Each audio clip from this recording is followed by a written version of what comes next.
बाह्य पक्षप्रमुख उद्ध्वस्त वाकरेंनी आज बोलताना रांझाच्या पाटलाचा संदर्भ दिला. एका मायमाऊलीच्या अब्रूवरती हात घातला म्हणून माझ्या शिवबानं रांझाच्या पाटलाचे हातपाय तोडून त्याचा चौरंगा करण्याची शिक्षा दिली. याला म्हणतात छत्रपती शासन.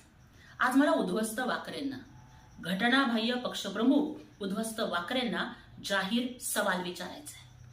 मग दिशा सालियांसारख्या एका मध्यमवर्गीय घरातल्या होतकरू मुलीवरती अत्याचार करून तिची हत्या करणाऱ्यांचं करायचं का रांझाचा पाटील? द्यायचं का त्यांना छत्रपती शासन दिशाच्या मारेकऱ्यांना?